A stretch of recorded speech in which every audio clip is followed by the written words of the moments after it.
Stugotz here for 1-800-Flowers. Being a mom is like 1,000 little jobs all wrapped into one amazing responsibility. I know this from watching my own wife, how crazy it is, switching back and forth from trauma nurse to afternoon mathematician, from organizer-in-chief to five-star chef. This Mother's Day, show her how much you appreciate every job she does with this special limited-time offer from 1-800-Flowers.com. Right now, when you get ahead of the Mother's Day rush, 1-800-Flowers will give you an exclusive 36 for 36 offer, 36 sorbet roses for just $36. That's only $1 per rose. With an impressive mix of pastel shades in pink, orange, and lavender, these roses are guaranteed to make her smile. Stunning sorbet roses are the perfect way to surprise all the moms in your life. Wife, aunt, sister, mother. These breathtaking roses from 1-800-Flowers are picked at their peak and shipped overnight to ensure freshness. 36 sorbet roses for only $36 is an amazing offer, but you need to hurry because it expires Friday. Just pick your delivery date and 1-800-Flowers will handle the rest. Don't put this off, guys. I'm telling you, order today from 1-800-Flowers.com. It's what mom would want you to do. To order 36 sorbet roses for only $36, simple. Go to 1-800-Flowers.com, click the radio icon, enter code Dan. That's 1-800-Flowers.com, code Dan. Hurry. Offer ends on Friday. Great news. There's a quick way you can save money. Switch to Geico. Geico could help you get great coverage at a great price. And it only takes 15 minutes to see if you could save 15% or more on car insurance. Go to geico.com today and see how much you could save. Oh, you're coming out with the sad stuff today?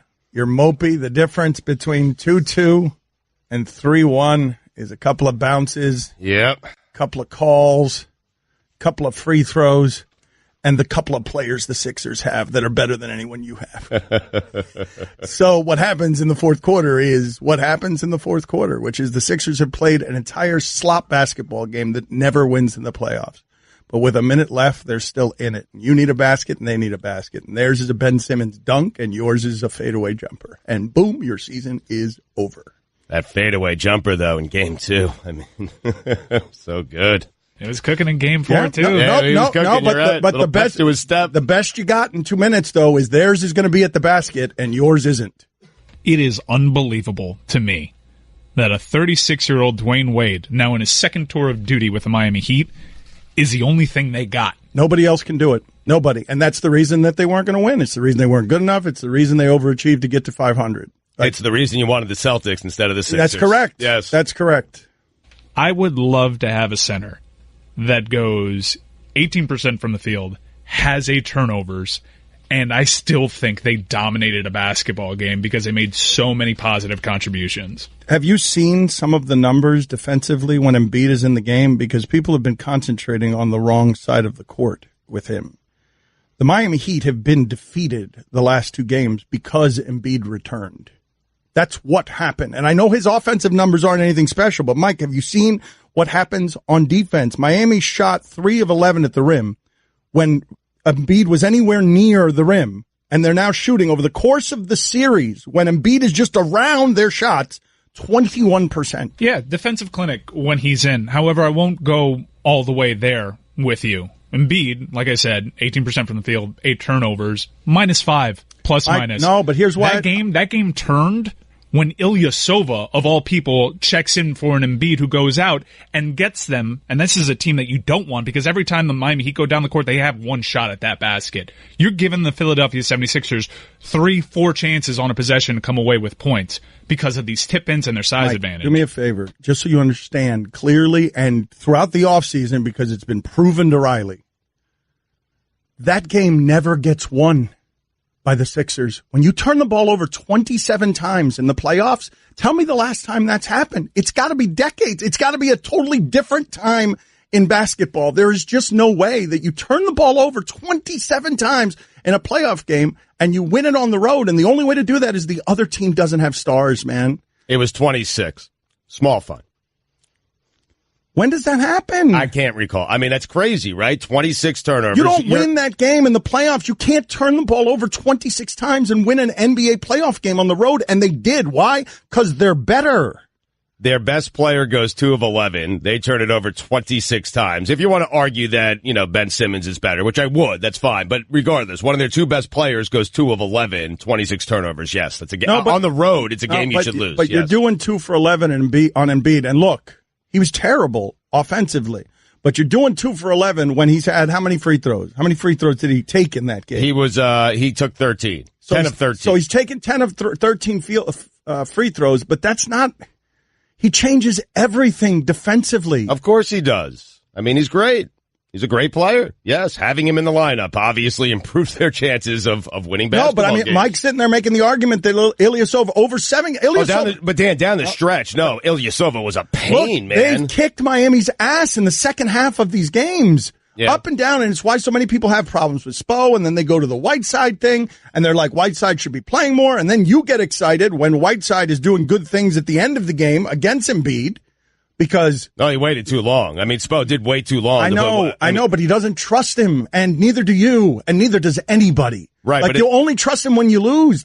When you lose and he hasn't played is the only time you trust Hassan Whiteside. Yeah, but this is the playoffs, man. It's a game-to-game thing here, and Whiteside was playing fine in that game, gave them energy, gave them something, and he waited till I think, the 4.5 minute mark to put him back in the game in the fourth quarter. It's a bad job by Spo. Right. And a lot of people are saying that today, and I'm not interested in arguing that part with you, even though 26 turnovers they won on the road, they're better than you are. They are simply better than you are. But we can sit here and argue Spo if you want to. What I'm saying is this question to the audience. If you're mad at Spo for not trusting Whiteside, do you trust Whiteside? Because the only time that criticism makes an appearance is when they've lost after not using Whiteside. Right. But you don't trust him either, and so I don't know why you'd expect Spo to. How many more players on that team do you trust more than Whiteside? I don't trust Whiteside at all. Dude. At all? At all. You're totally checkmated because that game was won, and I understand how great Embiid was down the stretch defensively. I'm not arguing that. But where Philadelphia made their run from down 12 to taking the lead was when Whiteside was out and Ilyasova was in. You can't have Whiteside in with Ilyasova. We've seen that play out throughout this series. I'd argue that differently, though. Yes, you're right about that. Ilyasova has been a factor in that series, and some people have objected to me saying there are 50 Ilyasovas in that league. There is some nominal value in, if Simmons and Embiid haven't been there before, go get Bellinelli and Ilyasova, who have played 1,000 international basketball games, aren't scared of anything. It's the same reason Jason Terry's still in the league with Milwaukee. It's the same reason Corey Brewer, all of a sudden, you're watching him in Houston. You're like, what's that? There are 50 dudes like that in the NBA, and they just happen to shine sometimes. But that team is built around Simmons at the end is getting a dunk, and you're not doing anything about it. Well, that was incredibly frustrating. And that was with Whiteside in the game. That was with Whiteside in the game. That's why you don't trust him, Mike. Yeah, that's why you don't trust him. At the end of that game, when you know Simmons and Embiid, Hassan, do the right thing. A dunk at the rim with a minute left. Him just off the dribble, right up the middle of your key. Yeah, I don't think that was Hassan's defensive breakdown, although he was partially at fault, and here's why. I think it was somebody else's. I think it was a rotation thing. Yeah, but once, especially Ben Simmons, keep in mind, this is a bad free throw shooter who, if the game's tight in the end, he gets tight. Hassan's got to realize that, and he's got to foul him. You can't give that guy a dunk in that sort of situation at all. That guy. Mike. There's less than a minute left in the game. And if there's less than a minute left in the game, everything was tilted against Miami. You're at home. You're a little scared. You've been behind. You're behind in the series. You're behind in the game. Here you are. Here's your chance. Dwayne Wade is trying to do Dwayne Wade things. Dwayne Wade gets you a couple of baskets. And what happens next? Simmons can't shoot from the outside, and you know it. And he just caves you in and dunks at the bleeping rim. This is the 4th time that a team has won a game on the road in the playoffs with 26 or more turnovers. When's the last time it happened is what I'm asking you. 88. 88? All right, 30 years? I don't think Hassan Whiteside was born in 88. 30 years. Most of the players in that series. Yeah, most everybody. It's fun. Bellinelli and Ilyasova, they were Atlanta Hawks this season, right? They were Hawks? How are the Hawks not awesome this season? This team tanked And then, Mike, when they're there, other the teams Hawks tank, and they take the best players from the teams that tank. It's infuriating. The Hawks did not have Simmons and Embiid. The Hawks had Kent Bazemore. Dwayne Wade was 20 in 1988.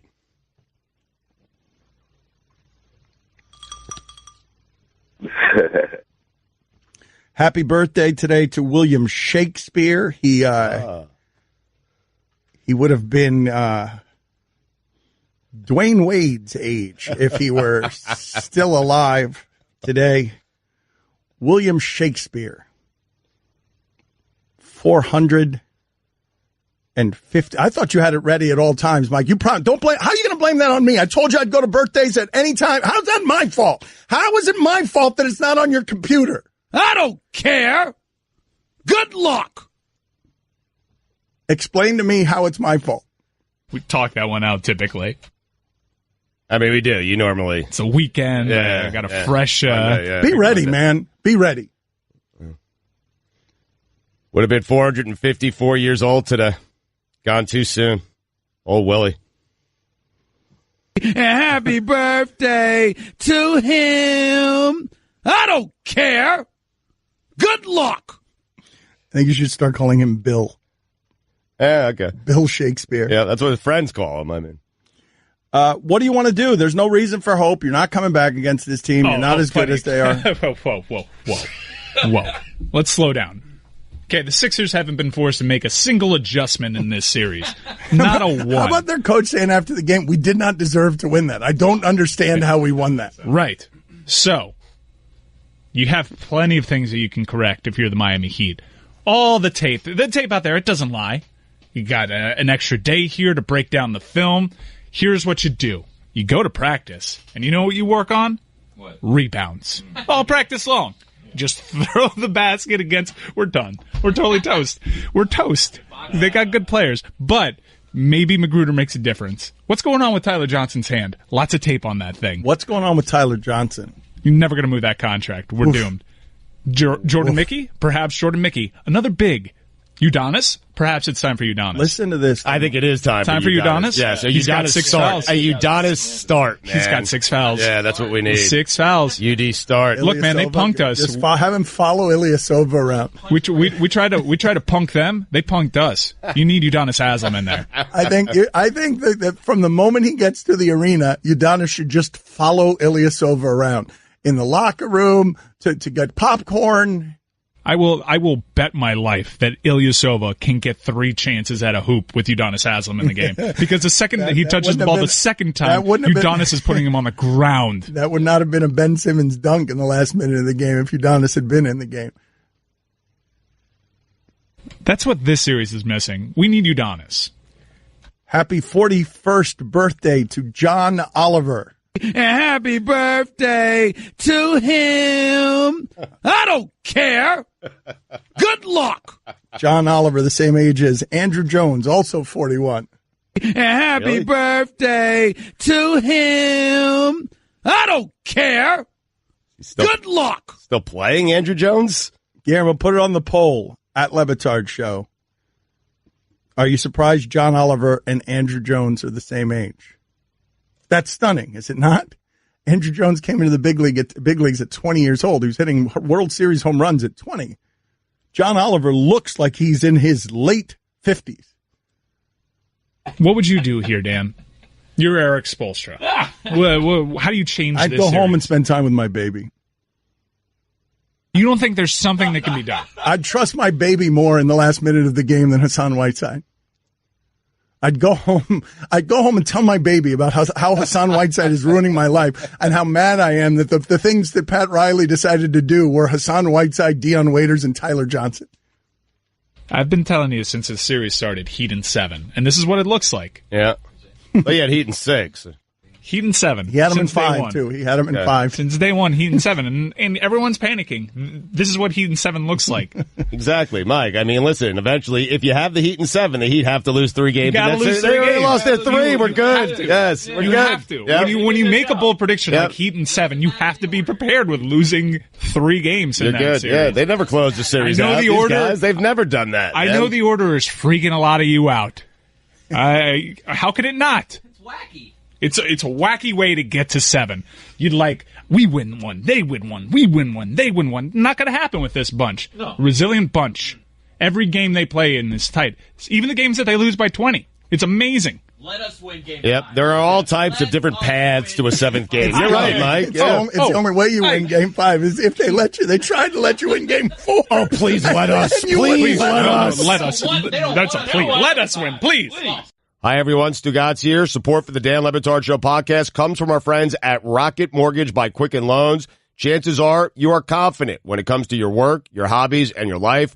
Rocket Mortgage gives you the same level of confidence when it comes to buying a home or refinancing your existing home loan. Rocket Mortgage is simple, allowing you to fully understand all the details and be confident you are getting the right mortgage for you. To get started, go to rocketmortgage.com/Stugotz. That's rocketmortgage.com/Stugotz, STUGOTZ, equal housing lender, licensed in all 50 states, NMLS consumeraccess.org number 3030. Dan Le Batard. Kenny, how you doing today? Kenny. Waiting for Ken, trying to hook him up here. Ken, you with us? We'll try again. You guys got him? Stugotz. We'll take a quick time out. You guys figure it out. Goodbye. This is the Dan Le Batard Show with the Stugotz on the ticket. Texter writes in, Dan defended his buddy Pat Riley in 2016 when he maxed that dope Whiteside because he got, quote, cornered by the market, end quote. How about just not signing a 7-footer with an increasingly irrelevant playing style and the mental fortitude of a 16-year-old? I can't believe I let other Heat fans and Heat front office apologists like you, Dan Le Batard, sway me into thinking that it wasn't an awful signing. Bleep all of you. I feel like we were all a little bit confused by everything that happened with Whiteside, and it's real easy to appear now and tell us how right you were. It wasn't an awful signing at the time. I'm sorry, it wasn't. It's still not. I mean, I understand that the game is kind of passing that type of player by a little bit, but at the time, he's got 1 year left after this, right? At the time, it was, what was Pat Riley supposed to do? Well, no, hold on a second. I mean, if you're paying people for vision and leadership, you want their vision and leadership to be bigger and better than yours. So you risk unpopularity. In hindsight, you save that money for free agency and you figure out where else you can spend it and you let Whiteside go because that can't be built around. You have to have the foresight to know the game's going to change like that, but I don't see how anyone could have seen that coming because the Miami Heat were at the center of changing it that way and they didn't see it coming. Right. Like they were doing positionless basketball in 2010 to 2014. They were at the center of creating everything you're watching now, which is we'll play a 6'8" guy at the 5 and we'll play him at the 1. Also, he struggled mainly without Embiid on the floor. If Embiid's going to be running this conference the way that several basketball experts think now that he is healthy, Whiteside's the kind of guy you want on your team, man. A lot of teams that are competing specifically with Philadelphia are going to need someone like him. The part that's really confusing to me, it is confusing me. I don't understand it, and I don't know that anyone in the Heat front office will be publicly honest enough to address it. Why is Whiteside not being played by you in this series? Is it really because you're just getting mismatched off the court? Because I don't feel like Spo trusts him. And I don't know why Spo would, because he's been unlike any Heat player ever. When have you ever heard all the Heat players who tell the reporters about how unhappy they are? Show them to me. All of the time that Riley's been here since what was it, 1998? Has Riley been here for 20 years? Shaq. After he left, though, right? Yeah, well, he wasn't really keeping things a secret. No, wait a minute. No, wait. Wasn't Shaq publicly down on Van Gundy? He respected Riley because he was, and that was before things got ugly. That was before they won a championship. Like, he wasn't really supporting Stan. So Shaq is pretty much the guy. 95, Riley faxed his resignation to the Knicks and took over for the Heat. Let's put them next to each other. Go ahead, Mike. When you say, let's go ahead and put the resumes of the two people who are comfortable going publicly after the Heat organization while employed by the Heat organization. Let's put those resumes side by side. Shaquille O'Neal's and Hassan Whiteside. Look, I was not trying to open myself up to that. I was just giving you an answer. I know. Shaq can do that. Whiteside can't. But this isn't really the problem here is Embiid's so good that you can't really trust Whiteside even with Embiid out there because you'll get Whiteside in quick foul trouble. Right. Embiid gets a lot of calls. I didn't realize that. I know that Amin said that he was flopping, and I really haven't seen that this much. I've just seen really soft calls. That guy goes to the line third most in the league. It's pretty crazy because he gets his points even if he's bad from the field. Only difference is Hassan hasn't played with a Kobe or a Dwayne in his prime. Hey, seriously, not a big difference between Shaq and Hassan Whiteside. There's not. I mean, give Hassan Whiteside Kobe Bryant and see if he wins a couple of championships. Go ahead. Dare you. I mean, get out of here. Go sit in the penalty box just on general. What? Just go. Just get out of here. If you're going to do that, go sit. 5-minute major, by the way. A 5-minute major for defending my guy, Hassan Whiteside? For just being a gas bag who's getting more and more extreme with the caricature and now just doesn't care at all what he says. There's no difference between Hassan. Go. Don't say another word. Not enough. Get out of here. That's 5 minutes in the box. Just out of here. Take your spot with you. I will. And my water. Take everything with you. I am. 5 minutes in the box. I tell you to take your integrity, but you have none. 5 minutes in the box. It's more of a penalty for you, though, Dan, because you got rational old me to talk to now about the Miami Heat basketball. Well, and I will tell you how the Miami Heat not even ignored that extreme. What is he doing? I mean, he didn't even believe that. No, but here's the thing, Mike. We got to be careful with him in the future. Seriously, subtlety is not a strong suit. He's getting a bunch of money for appearance fees. He thinks the way to go is just say Hassan Whiteside is Shaq. They'll put you on SportsCenter. Like, we need to be careful with the entirety of who he is because we've created a Frankenstein monster and it will eat all of us. Like, that's exactly where we become unpopular with him not caring at all what he's saying and just saying absurd things that he did that last week with Embiid in the mask. He doesn't believe any of what he's saying. No, I protect him so much. I got his weekend observations. One of his weekend observations is just definitively saying Manu Ginobili's on steroids. I had to clean that up a little bit. Mike, I'm telling you, this is what I'm telling you. He's Franken-Gotts. Like, what is, I mean, we have created a total monster. Like, listen to what he did there. He doesn't care at all about what he's saying. He's just trying to get on SportsCenter. I don't know what to tell you. Guillermo, tell me I'm wrong. He doesn't realize he can't be saying that stuff. Guillermo, what are you laughing about? I told him that in his ear. That's what this is. Yeah, this is your fault. You go sit with him. You get out of here and go sit with him. That's the real problem. That's 5 minutes in the box. You be more careful because you ain't getting any of those money on those appearance fees that he's getting. He'll say anything Billy says in his ear. He will. That's the true. real problem. He trusts him implicitly. He does. He will repeat anything.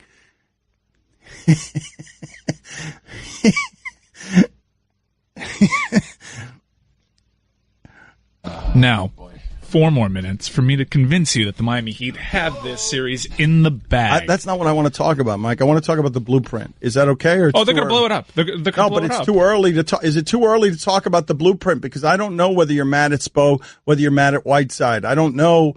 But what do you blueprint? Like, what did you want this team to do? They tried. They had the meeting with Gordon Hayward.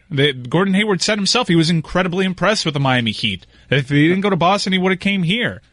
The thing that ends up happening when we go play the result, when you say they tried, is once you've tried and failed, you blow it up. You blow it up then. You don't sign Dion Waiters and Hassan Whiteside to these contracts. Tyler Johnson. Look, let's go back to Tyler Johnson for a second because I had a closer look at that than I did at anything else. They were ready to let Tyler Johnson go. They knew the economy was changing around the NBA. They understood. Look, Tyler Johnson became the poster child for me on how all that money was going to be changing when Woj said Tyler Johnson, who has never started an NBA game, is going to get $50+ million. And I'm like, wait, what? Say that again, please. What? They knew the math was going to change like that. I did not. I knew that there was more TV money. I didn't know it would be going to the Tyler Johnsons of the world. So the Nets get in the game, and the Nets get in the game and say they think they've got hidden value with Tyler Johnson. They take that price tag up to where it was, and we then learn that there were other teams that were willing to do that as well. Well, where they made things incredibly difficult because, $50 million on a 5-year deal, if that's spread out evenly, it's not that bad of a contract, even with how Tyler Johnson's regressed. It's a damn poison pill where he goes up to $17 million. You can't pay Tyler Johnson But I'm telling you that I got a good look at the pressure involved in that situation. At the very end, they caved after deciding they were going to let Tyler Johnson go because the heat around the franchise, because they weren't getting anybody, was such that they couldn't lose everybody. And under that pressure, losing Whiteside as well would have been an offseason of people screaming, Pat Riley, the game has passed him by. He got left in the dust. That's what it would have been if he had lost all of them. If he had lost Whiteside, hadn't been able to recruit anybody. So from that position, and this is always dangerous when the guy in charge has to also protect the way that he looks. And Riley has told you at every turn, you're either playing to win the championship or your lottery. You shouldn't be in the middle, and they are firmly in the middle. Like, they are firmly in a place where they are going to max out their talent and get to merely the middle. And from that perspective, what you pay leadership and vision for is to see that coming and drop on the front end. Let everyone else have Whiteside. It's easy to say now, though. All that stuff is super easy to say now. I remember the conversations we were having. We were in the middle of them. None of us had any conviction about which way to go, but I know what the reaction would have been if they'd lost everybody. Yeah, it would have been a disastrous offseason. But it might have been, in retrospect, the way to go, because you're clearly not good enough. Yeah, and what's weird is they did that hard thing with Dwayne Wade. I guess, what was it, just Hassan's age? They couldn't let Tyler Johnson walk, but they let the greatest player in franchise history, and currently their best player on the roster, go? Hassan Whiteside. Welcome back. What? I'm out of here. Winning at sports and at sports broadcasting means changing things up. Just like La Quinta Inns and Suites is changing up their look. A renovated lobby that's so contemporary it even makes Goluk look cool. Yes, it does. And a totally updated fitness center that even has Wingo feeling like a workout. I'm ripped. Plus plenty of comfortable spaces to hang out. Yep, this La Quinta look definitely has a vibe of victory. So you can just relax, refresh, and get ready for your next big meeting. Prepare to win at business with La Quinta Inns and Suites. Book now at LQ.com. Don Le Batard. Texter writes in, this is the most boring local hour ever. That makes you a bleep hole, sir. Stugotz. I can assess the entirety of your life based on you sending that text. Really? Yes, you are a bleep hole and have been since you were born. You were born a bleep hole. You were a bleep hole as a fetus. You were a prenatal bleep hole. This is the Don Le Batard Show with the Stugotz on the ticket. I imagine that Guillermo has some thoughts on the things going on with the Marlins. Bryant Gumbel came down here and created what reads like the most controversial interview of Derek Jeter's career. I don't know I don't know what HBO is going to air tomorrow night. I've asked Bryant Gumbel to come on with us in one of the next 2 days. He and ESPN have a weird relationship. HBO and ESPN have a weird relationship. So I don't know if Bryant Gumbel is going to be able to do it. But he got into a testy back and forth with Jeter, and they haven't cleared the sound. HBO won't clear the sound before this is aired tomorrow night. But when you read it, and Bryant Gumbel is asking Derek Jeter about tanking, and Derek Jeter is calling Bryant Gumbel one of the most esteemed journalists in the history of this country's television programming. He's just saying to Bryant Gumbel's face, "You're mentally weak." I've rarely been jarred by words the way I was reading those, and simply because you never hear Derek Jeter say anything like that. Derek Jeter's never bared his teeth on anybody. Well, he's never been criticized the way he's being criticized now. But what I find fascinating, and I can't wait to hear this interview, here's what I think is happening with Derek Jeter, because Derek Jeter isn't playing semantics there. Derek Jeter is calling Bryant Gumbel delusional on the idea that he's tanking when we all know they're tanking, but he's sitting there saying, you know what? We're not tanking. What'd I get wrong there? Gumbel called him delusional. Gumbel called Jeter delusional. Thank you. You got it. No, fine. You're good. And it's because the Marlins are clearly tanking, but Jeter thinks that tanking is losing on purpose. Jeter doesn't think that not having good players who are trying to win, he doesn't think that's tanking. Terrible players who are trying to win, he says we're always trying to win. Right. And so, but I don't think it's actually just a semantics argument with Jeter. I think it's this. Jeter has gotten damn near everything he's wanted out of life. Anybody he wants to date, anyone he wants to marry. I mean, the gift basket thing with Jeter where, like, he has had access to all of the biggest and best things that sports has to offer and arrived unscathed, so unscathed that he got to this team thinking he could own it without the money to own it, and now he's damn close to owning it without the money. He gets whatever he wants at life, and so he thinks he could turn the Marlins around because Derek Jeter's here. Okay, I get it. It wins you every woman in the bar. It wins you every man in the bar. But man, you get in front of Brian Gumbel and you tell him he's mentally weak for saying the most obvious thing in the world? The video's kind of disappointing, to be honest with you. When I read it, I'm like, this is so dope. And then I watched the video, I'm like, Jeter's like joking, he's laughing. He's like, oh, bro, you're mentally weak. I can't wait to get you on the golf course. Oh, so they're like palling around? Well, Gumbel's doing his Gumbel thing where he's like taking off his glasses and he's doing like the looks like, Brian Gumbel. And then, Jeter tries to talk his way out of it. He's like, oh, I'll play you golf. And then Brian Gumbel keeps going after him. And he's like, you look delusional. And then Jeter's like, well, call me delusional then. I can't wait. I feel like I'm going to be disappointed, but I can't wait to be disappointed Tuesday night. It's going to be fun.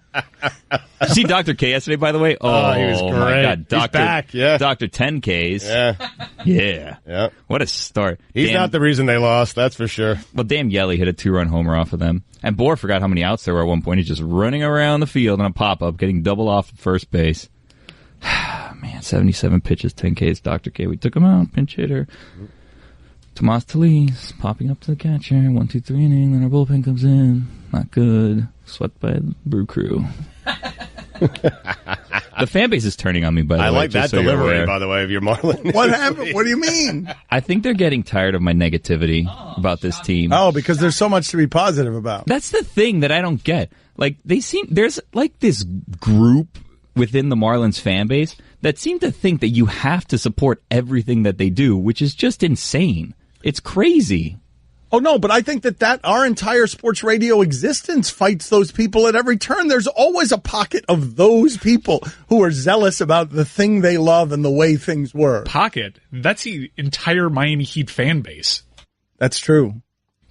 Like, you could cheer for a team and point out when they're not doing well. You could point out their flaws. No, you can't. That's why I'm the urinator. Not with the Heat, I can't. Can't do that. Mike's right. Watch your mouth. That's right. You can't do it. Why, Bill, you thought the Marlins were the exception here? No, I mean, I thought that... I mean, I guess being a Marlins fan, you're irrational to begin with. No. I guess being a Marlins fan, you don't run into many other people who are Marlins fans. Well, that's the thing, is that I figured people like me would get fed up. Like, listen, it's a stretch for me to say that I'm rational. I feel like I'm somewhat rational, considering who I'm dealing with sometimes in these, like, Marlins arguments. But, Bill, if I told you 21 games into the season, you'd be less than 10 games out in the NL East, I mean, that's positive, right? We have like a 200 win percentage. What is there to defend? At least you're not the Reds. Yes, 3 wins. That's it. That should be the motto moving forward. At least we're not the Reds. How is that possible, by the way? Like, how is there a team that much worse than the Marlins? That has Joey Votto on it. By the way, the Pirates are good, and they got rid of their best pitcher and best hitter. See, it's possible. See, that's Jeter's argument, though, right? Right. But we're better than the Reds, while a terrible slogan. 2 games. No. Not Wait. But that proves my argument right. You can get rid of assets and still be respectable. That's not Jeter's argument. Jeter got rid of everybody because we're rebuilding, so we got to get rid of everything. The Pirates got rid of their best hitter and best pitcher, and they're still in contention. That's how you do it. They got rid of everything, and they didn't get great things back for these players. And we're not going to be good for years. And that's just part of the thing, because Derek Jeter says so. Because Derek Jeter has read Brian Gumbel's lips when he said, "Are you contending?" He said, "Yes, Brian. I've been looking at your lips the whole interview. We're contending." I've been looking at your lips the whole interview, he said? Oh, yeah, that's part of it. Because Brian Gumbel said, because they got into this whole semantics thing about competing and contending and competing. And then Brian looked at Jeter and he said, Derek, look at my lips. Contend. And then Derek said, "I've been looking at your lips this whole interview, Brian Gumbel." So they were just making television is all they were doing? Yeah, it reads a lot better than it'll actually. It reads so much better. There's a lot of interrupting when you're reading it, like a lot of dashes mid-word. It's like, oh, this is going to be good. Yeah, And then you watch it, and it's just like... All right, let's examine this for a second, and this is why HBO didn't want us talking too much about it. Please get what Barry Jackson put in the Miami Herald, the back and forth, because I did misread it. I misread it. When I saw Jeter say to Gumbel with no context, "You're mentally weak," I was jarred. I'm like, Jeter never does this. He doesn't have a bad public moment in front of the cameras. Jeter's never giving the Manfred interview. That's never going to happen. Nope. When I read it, I thought that they were yelling at each other. So did I. So did I. Yeah, like Gumbel stormed off the set, or Jeter did, or someone did. Yes, I had it very contentious. But instead, it's just two menches ribbing each other on the golf course. And I know. Once they threw the golf course in there, I was like, oh wait, they're just old guys joking about golf. It sounds like they have a side bet on the fourth hole. Yeah, I'm gonna put it on the poll. Is some version of we'll settle it on the golf course. Old guy talk, over 50 talk, over 60 talk. Can't wait to get you on the golf course. Can't wait to get you on the golf course. You're mentally weak. That's totally different interview. I wanted them to be contentious. Instead, it's just them backslapping. All right, Dan, we have the transcript here, and we are ready, if you want, to do a reenactment where I will play the role of Bryant Gumbel and Chris will play Derek Jeter. Now, do you want this to be read in a contentious tone or in a friendly tone? Yes, first, we can try different options. Yes, thank you. No, but I will tell you what happened to me this morning, which is I read it in contentious tone. So let's start with contentious tone. This is Derek Jeter and Bryant Gumbel going back and forth on HBO tomorrow night, Tuesday night, HBO Real Sports, going back and forth contentiously. This is absolutely how I read it. I was shocked by the public comments of Derek Jeter in front of television cameras. All right, ready? Scene. If you were tanking, would you tell me? Tanking? Tanking? Tanking is not trying your hardest to win baseball games in every day. We're trying to win ball games every day. If you trade your best players in exchange for prospects, it's unlikely you're going to win more games in the immediate future. When you take the field, you have an opportunity to win each and every day. Each and every day. You never tell your team that you're not expected to win. Never. No. So now you can think. Now. I can't tell you how to think. Like I see your mind. I can see how you think. I don't think like that. That's your mind working like that. No, I get that. But I guess not in so many words. But you don't. You don't I get do. It. You don't. You have two different I can't wait to get you on the golf course. No, I mean, I have to scroll down. All right, we'll reset. You're mentally weak. Did Jeter actually say that? Scroll down. Wait a minute. Start over. Oh, you know what? Never mind. Put it away. We're going to work on it, workshop it. We're going to bring it out in the next segment. Maybe we'll start the show there. Just you guys. Maybe we'll start the show with no national context whatsoever. You two just arguing about Derek Jeter. Get your lines right. Get a piece of paper in front of you that doesn't require you to scroll down. Something with big type on it that you can read, so you can do it and not flame out right before the big sentence we needed. You guys were rolling, though, man. You really were. Yeah. Going for workshop it. That's exactly good. Very good. Guys. See, Allison's idea. How much fun was that last week to see Allison's idea come to life with the therapy couch? We did it terribly on the air the first couple of times and then finished strong. You guys going to be able to do it? Oh, yeah. Oh, yeah. Mike, the Miami Heat blueprint situation, I think where you find yourself is this, and this is hard. This is the hard place to find yourself as a franchise. When you think you are one or two players away from the very top, those one or two players can't have to be better than anyone you've got. Those two, if you're a player or two away, the Miami Heat's predicament is they're a player or two away, and that player or two needs to be better than everyone who's on their roster. Yeah, the players are LeBron James and Kevin Durant. You know what I mean? But that's the issue with trying to maximize coaching and talent and defense and value and contracts and blueprint. Like, there's a ceiling on that, and that ceiling is where the Celtics are now, and maybe they get over to the very top if Hayward and Kyrie Irving come back, but your team needs to be what the Celtics are now. And then the two players you get have to be better than everyone you've got. There have been very practical decisions made by the top whale in each class, whether it's Hayward or Kevin Durant. They're looking at the roster, looking at these contracts, and they see Pat Riley. They want to believe Pat Riley. They see Eric Spoelstra. They want to be in the gym with Eric Spoelstra, but they're looking at these things and say, just how? Can't win here. How? Yeah. The guys in Boston, while their presentation's good, it's not Pat Riley. I would love to listen to you, but they got assets and they got young players and they have room.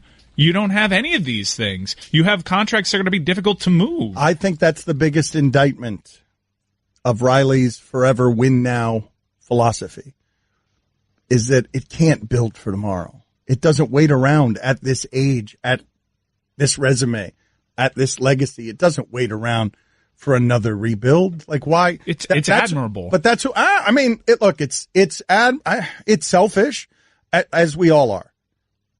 It is a very hard thing when the person you put in charge of the franchise at the end has to hang on to the things he cares about, whether it's better for the franchise or not, which is why I was stunned with what happened with the Patriots, where Brady sides with the owner when Belichick is actually having the foresight to say, I could leave you 10 years of this and you're making him trade it. I don't know how you manage that stuff if you're Pat Riley. Like, I am not going to question the career or legacy of Pat Riley for a moment. But at the end, you can see how the interests of him and the franchise might not be the best interest of the franchise, might not be totally aligned when he wants to win right now, and the better course might have been to not win right now. Right, and instead you had a team that finished the season last year 31-10, a crazy run, and you had them at value, and then you had to reward them with your trust and those contracts, and now they're difficult contracts. What do you do though, right, Mike? What do you do? I don't know what they do. But what do you do if you were him back then? Because I understand why anyone would choose the path that he chose. He's not tanking, man. You guys know that. He's just not going to tank. He did it one time, and he netted Michael Beasley.